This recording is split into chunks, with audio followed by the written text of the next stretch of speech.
to be free soon. Don't worry. Democracy wins. Democracy always wins. I've got an exemption. Okay, you got an exemption? Yeah. I've got an exemption. Why? Am I in trouble? Did I commit any offence? No one commit any offence. You can pay your respects here. You can pay your respects. You can do whatever you want. This is Australia. It's free. We live in a democracy. We are free. Yes. Why? Because I'm in a free country, and I believe in democracy. Democracy will go. All lies, and we've bought it all. It's a hoax of our lifetime. It's the coronavirus. I know. I believe they are. People die all the time. People are dying all the time. People get hit by cars, trains. People just drop dead. It's a fact of life. The one certainty of life is death. It's the people who are at risk.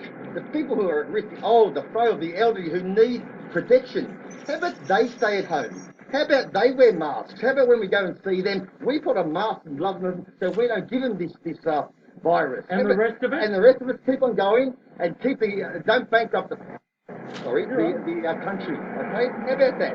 So you think just keep the vulnerable protected, let the rest of society go on? Protect them at all costs, and that would mean that we will build up herd immunity. I mean, and that's how we've beaten Ebola, SARS, MERS, swine flu, everything. People your age, don't need a virus. The people your age will still die. Exceptions, yes. I mean, women still die in childbirth. Do women go around and say, I'm not going to have a kid because I might die? No, we take the risk. This is what the world's all about, taking the risk. And the risk for this is very, very minute. And we cowered at home like little peasants. Come on. Hey, people. Coronavirus conspiracy theorists, okay, are preparing to protest at capital cities around Australia this weekend, sparking fears of further outbreaks. Of course, they have to threaten you with outbreaks. Anti-maskers are planning a Stand for Victoria Freedom March at local Anzac memorial sites on Saturday across the country, except for Melbourne, which is in strict stage 4 lockdowns. Well, it shouldn't really exempt Melbourne. People should stand up there too. The rally set to take place at midday was organised in a Facebook group with more than 33,000 members. One of the members called on the group to get together for every single Victorian in a rambling video posted earlier this week. A rambling video? The conspiracy theorist also encouraged Australians to stand outside their homes and burn your mask, breathe and declare your national sovereignty. Members have shared a number of posts encouraging people from their own cities to attend the coordinated rallies. One conspiracy theorist posted a photo of the Australian red ensign flag with the caption, "Australia, let us stand for Victoria at this time when Victoria cannot." Another read, "Saturday we march, we stand up for Melbourne, this is our voice."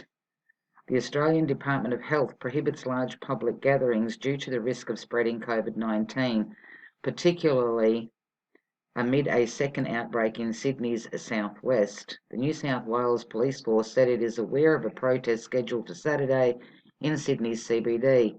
Police said no paperwork has been submitted to hold a protest and warned attendees that they would not have authorisation due to public health and safety risks. South Australian Police confirmed they were aware of plans to protest outside the Adelaide Cenotaph this weekend.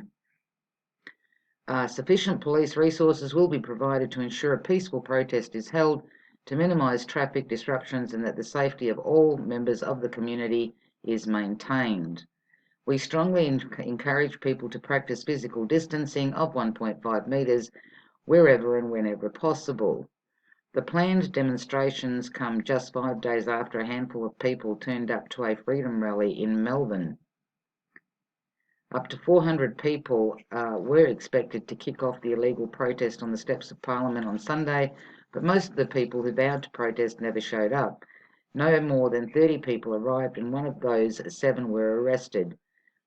6 people were arrested because they refused to provide their personal details to police, but were later released with a $1,652 fine after they complied. Earlier this month, Victoria's Chief Commissioner Shane Patton said there had been an emergence of concerning groups of people who classify themselves as sovereign citizens.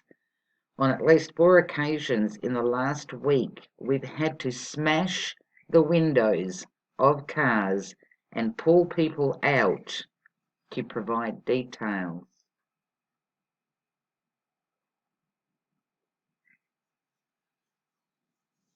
You need a permit. See, here in Australia, you need a permit. You can't just voice your opinion. You need a permit. You need a permit to have a gathering.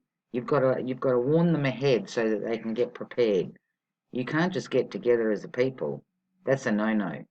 Okay, that's a no-no. Well, it's good to see that somebody is doing something. It's good to see that people are standing up. It's good to see that there are others awake out there.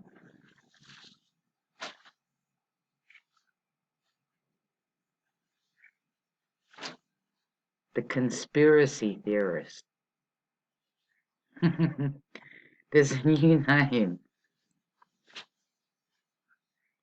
You know, they should have put there the terrorist, because it's freedom of speech. So they don't like you going out there doing that. That's not allowed.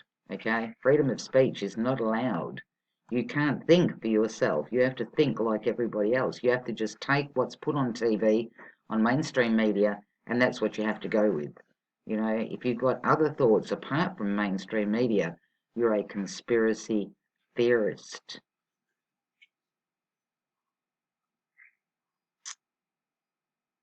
Good to see. Well, put it this way, it's not midday here in Australia, in Perth yet. We're at 11 a.m. So anybody in Perth that can get to it, go support. I personally can't for personal reasons.